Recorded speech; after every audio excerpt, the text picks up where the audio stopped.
Hello दोस्तों, आज की इस वीडियो में हम लोग पढ़ने वाले हैं बिहार बोर्ड कक्षा 8 प्रश्नावली 8.2 के क्वेश्चन नंबर 3 से। ठीक है, यहाँ पे जो है दिया गया है, एक बिजली के पंखे को 510 रुपये में बेचने पर एक दुकानदार को 15% की हानि होता है। यानी कि 510 में जब बेच रहा है तो उसे 15% की हानि हो रहा है। बताइए दुकानदार ने पंखे कितने में खरीदा।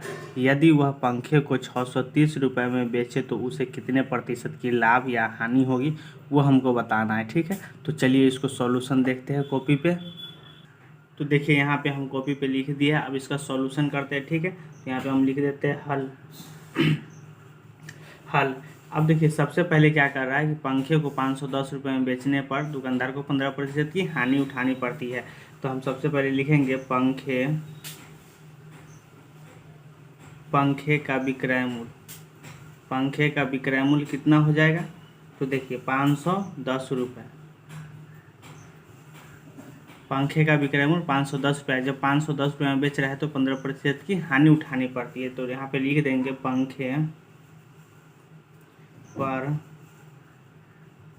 पंखे पर हानि प्रतिशत कितना उठाना पड़ रहा है, तो 15%, इसको लिख देंगे। अब देखिए सबसे पहले हमको ज्ञात क्या करना है, तो पंखे का क्रय मूल्य। पंखे का क्रय मूल्य हमको ज्ञात करना है, तो इसको हम लिख देंगे वाट। अब देखिए यहाँ पे क्रय मूल्य जो हमको ज्ञात करना है वो कैसे ज्ञात होगा, तो उसका फार्मूला आप लोग को याद रखना है। ठीक है, यहाँ पे हम लिख रहे हैं क्रय मूल्य बराबर जो हो जाएगा विक्रय मूल्य गुना 100 माइनस हानि प्रतिशत। ये आपका फार्मूला हो जाएगा, इसको आप लोग ध्यान में रखिएगा। क्रय मूल्य निकालना है तो विक्रय मूल्य गुना 100/100 माइनस हानि प्रतिशत। अब देखिए जैसे जैसे दिया गया है इसको हम फार्मूला पर सेट करेंगे। विक्रय मूल्य है कितना, तो विक्रय मूल्य 510 है, तो यहाँ पे लिखेंगे 510 गुना 100/100 माइनस हानि, तो 100 माइनस हानि कितना के हो रहा है, तो 15% के हो रहा है, तो यहाँ पे 15 लिख देंगे। अब देखिए यहाँ पे इसको हम सॉल्व करेंगे तो 510 गुना 100 और बटा में 85 हो जाएगा। 100 में से 15 घटेगा तो 85 हो जाएगा। अब इसको जो है काटेंगे, तो देखिए इसको कैसे काटेंगे, तो 20 पंच से 100 और 17 पचे 85, 17 तिया 51 और एक जीरो है तो जीरो यहाँ पे बैठ जाएगा। अब देखिए यहाँ पे कितना हो जाएगा, तो इसको जब हम गुना करेंगे तो 3 दूना 6, तो 600 रुपया क्या निकल गया, क्रय मूल्य निकल गया। 600 रुपया क्रय मूल्य निकल गया इसका, तो हम यहाँ पे लिख देंगे 600। अब देखिए यहाँ पे हमको क्या निकालना है, तो हमको तो पंखे का क्रय मूल्य निकालना है, तो क्रय मूल्य निकल गया। उसके बाद आगे कह रहा है उठानी पड़ती है, यदि पंखे को 630 रुपये में बेचे जाए तो उसे कितने प्रतिशत लाभ या हानि हो रहा है। अभी जो है क्रय मूल्य निकला है, अब जो है कह रहा है कि 630 में जब उसको बेचा जा रहा है तो कितने प्रतिशत लाभ या हानि हो रहा है, तो उसको निकालना है। देखिए सबसे पहले यहाँ पे हम लिख देंगे पंखे का विक्रय मूल्य।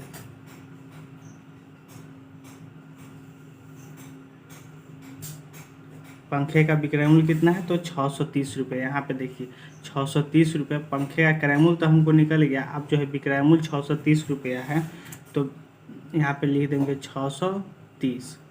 उसके बाद देखिए तो विक्रय मूल्य है 630, क्रय मूल्य कितना निकला, तो 600। तो यहाँ पे जो है विक्रय मूल्य ज़्यादा है। विक्रय मूल्य ज़्यादा है किससे, क्रय मूल्य से। तो यहाँ पे हर हाल में क्या हो जाएगा, लाभ हो जाएगा, क्योंकि यहाँ पे जब क्रय मूल्य कम है विक्रय मूल्य ज़्यादा है तो यहाँ पे लाभ हो जाएगा, लाभ। ठीक है, तो यहाँ पे लाभ बराबर क्या हो जाएगा, तो देखिए लाभ बराबर विक्रय मूल्य माइनस क्रय मूल्य। ठीक है, तो यहाँ पे विक्रय मूल्य है 630 माइनस 600, तो कितना हो जाएगा, तो यहाँ पे लाभ कितना का हो जाएगा, तो देखिए लाभ हो जाएगा 30 रुपये का। 30 का जो है लाभ हो जाएगा। तो यहाँ पे लाभ प्रतिशत निकालना है। ठीक है, लाभ हो रहा है तो लाभ निकालना है। देखिए यहाँ पे आपको जो है क्वेश्चन में दिया गया है लाभ या हानि प्रतिशत निकालें। तो हानि तो यहाँ हो नहीं रहा है, लाभ हो रहा है, तो लाभ प्रतिशत निकालिए। तो लाभ प्रतिशत के फॉर्मूला आप लोग को मालूम ही होगा। लाभ प्रतिशत बराबर होता है लाभ बटा क्रय मूल्य और गुना 100। तो देखिए लाभ कितना का हो रहा है, तो 30 रुपये का लाभ हो रहा है। तो 30 बटा क्रय मूल्य है कितना, तो क्रय मूल्य यहाँ पे 600 रुपया है। तो 600 और गुना 100। अब इसको काटेंगे, 2 गो जीरो से 2 गो जीरो, 6 5 से 30। कितना प्रतिशत लाभ हो रहा है, तो 5% जो है लाभ हो रहा है। ये आपका करेक्ट आंसर हो जाएगा। ठीक है, यहाँ पे लाभ या हानि निकालना था तो वो निकाल दिए। उम्मीद करता हूँ कि समझ में आया होगा। चलिए दूसरा क्वेश्चन यहाँ पे देख लेते हैं। यहाँ पे दूसरा क्वेश्चन दिया गया है, मुकेश स्पोर्ट्स की दुकान से एक फुटबॉल गेंद 20% के बट्टे मतलब क्या होता है, छूट होता है। बट्टे मतलब छूट होता है पर 192 में खरीदता है। यदि फुटबॉल गेंद का अंकित मूल्य है तो फुटबॉल गेंद का अंकित मूल्य ज्ञात करना है। अंकित मूल्य कितना है, अंकित मतलब कोई भी चीज़ का जो होता है MRP। जैसे कि मान के चलिए कोई भी किताब लिए तो उस पर जो है 500 रुपया MRP है, आपको 300 में दे दिया, तो कितना छूट दिया वो हमको निकालना है। तो चलिए इसको हम सॉल्व करते हैं। तो सबसे पहले तो हमको गेंद का क्रय मूल्य कितना दिया है, तो 192 रुपया में खरीद रहा है 20% बट्टा यानी कि छूट देने के बाद। तो यहाँ पे हम लिखेंगे गेंद का क्रय मूल्य। गेंद का क्रय मूल्य कितना है, तो 192 रुपये। गेंद का क्रय मूल्य 192 रुपये और गेंद पर बट्टा यानी कि छूट बराबर 20%। गेंद पर छूट कितना दे रहा है, 20% का। और हमको निकालना क्या है, अंकित मूल्य, MRP जिसको कहते हैं। ठीक है, अंकित मूल्य बराबर वाट। ठीक है, तो देखिए सबसे पहले गेंद का अंकित मूल्य हमको मालूम नहीं, तो हम उसको मान लेंगे। माना कि गेंद का अंकित मूल्य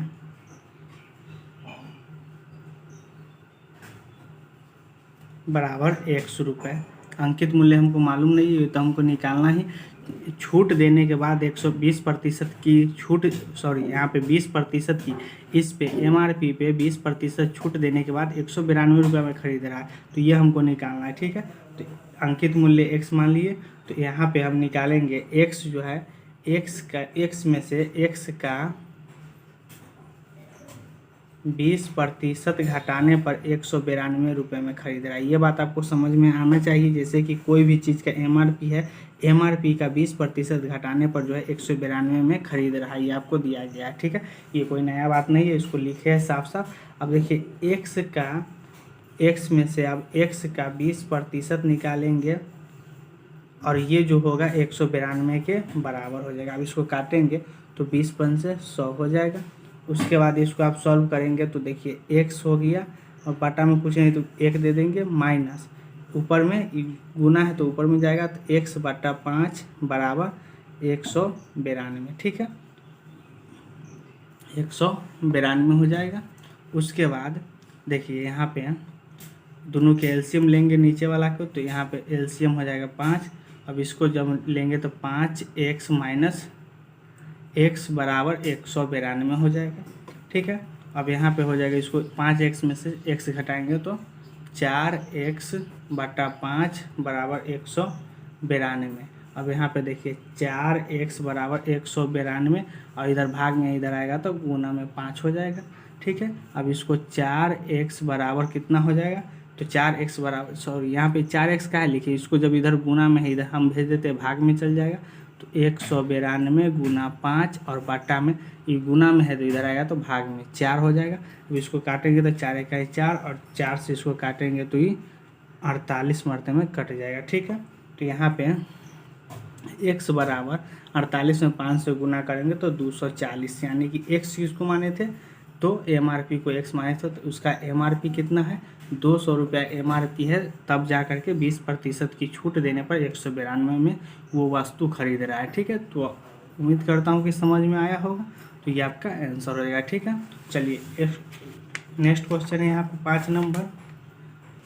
देखिए यहाँ पे कह रहा है एक दुकानदार एक जोड़ी जूते पर 1250 रुपये मूल्य अंकित करके ग्राहक को खरीदने पर 20% की छूट देता है। यानी कि कोई दुकानदार है जो एक जोड़ी जूते बेचने पर जो है 1250 रुपये अंकित यानी कि MRP किया है और उस पर जो है MRP पे 20% ग्राहक को छूट देता है।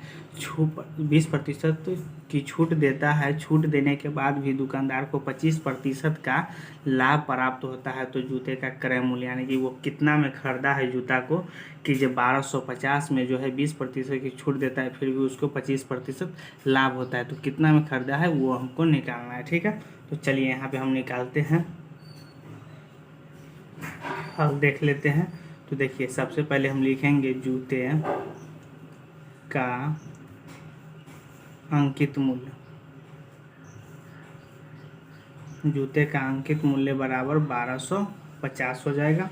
उसके बाद हो जाएगा जूते पर छूट यानी कि बट्टा जिसको कहते हैं, कितना दे रहा है तो 20% दे रहा है, तो 20% लिखेंगे। उसके बाद जूते पर लाभ प्रतिशत बराबर 25%। जूते पर जो है 20% की छूट देने के बाद ही 25% उसको लाभ हो रहा है। ठीक है, तो वो हम लिख दिए। अब देखिए यहाँ पे हमको विक्रय मूल्य निकालना है। तो विक्रय मूल्य बराबर अंकित मूल्य गुना 100 माइनस छूट प्रतिशत और बटा में 100। ये आपका फार्मूला है। ठीक है, ये आपको ध्यान में रखना है कि जब विक्रय मूल्य निकालना है तो अंकित मूल्य गुना 100 माइनस छूट प्रतिशत बटा में 100। ये आपको ध्यान में रखना है, ये आपको फार्मूला है। ठीक है, चलिए अब यहाँ पे अंकित मूल्य है कितना, तो अंकित मूल्य उस पर कितना अंकित कर रहा है तो 1250। तो यहाँ पे लिखेंगे 1250 गुना 100 माइनस छूट कितना के दे रहा है तो 20% की छूट दे रहा है, तो 20 बटा में 100 लिखेंगे। अब देखिए यहाँ पे इसको सॉल्व करेंगे तो कितना हो जाएगा तो 1250 गुना 100 में से 20 जाएगा तो 80 और बटा में 100। अब इसको काटेंगे तो 2 को 0 से 1 0 और 1 0, 2 0 कट जाएगा। तो यहाँ पे इसको 125 में जब 8 से गुना करेंगे तो 125 में 8 से गुना करेंगे तो 1000 हो जाएगा ना। 1000 यह आपको क्या निकला, 1000 जो निकला यह आपका विक्रय मूल्य निकला। विक्रय मूल्य हम निकाल रहे थे तो विक्रय मूल्य कितना निकला 1000 में वो बेच रहा है, तो उसका हमको क्या करना है क्रय मूल्य निकालना है। तो क्रय मूल्य निकालना है तो देखिए क्रय मूल्य अब यहाँ से आसानी से निकल जाएगा। ठीक है, तो क्रय मूल्य बराबर विक्रय मूल्य गुना 100 बटा 100 प्लस लाभ। यह आपका क्रय मूल्य निकालने का फार्मूला है, इसको भी ध्यान में रखिएगा। फार्मूला जो है आपको मैथ्स जो है फार्मूले से बनेगा। तो यहाँ पे देखिए विक्रय मूल्य है कितना, तो विक्रय मूल्य अभी हम तुरंत निकाले हैं 1000। तो यहाँ पे हम लिखेंगे 1000 गुना 100 बटा 100 प्लस लाभ उसको कितना हो रहा है, तो लाभ जो हो रहा है जूते पर 25% हो रहा है। ठीक है, तो यहाँ पे 25। अब देखिए यहाँ पे हम इसको सॉल्व करेंगे तो 1000 गुना 100 बटा 125। 25 में जब हम 100 में 25 जोड़ेंगे तो 125 हो जाएगा। अब इसको काटेंगे तो 25 चौका हो जाएगा 100, 25 बचे 125। अभी 5 से काटेंगे तो 5 गुना 10 200। ठीक है, 200 हो जाएगा। अब इसको गुना करेंगे तो 200 में 4 से जब गुना करेंगे तो 4 दूना 800 रुपये जो है उसका खरीद मूल्य यानी कि क्रय मूल्य निकला। तो ये आपका आंसर हो जाएगा। 800 में खरीदा है और तब जाकर के 1000 में बेच रहा है 20% की छूट देने पर, फिर भी उसको 25% का लाभ हो रहा है। तो उम्मीद करता हूँ कि समझ में आया होगा। मेरे साथ जुड़ने के लिए धन्यवाद। फिर मिलते हैं नेक्स्ट वीडियो में।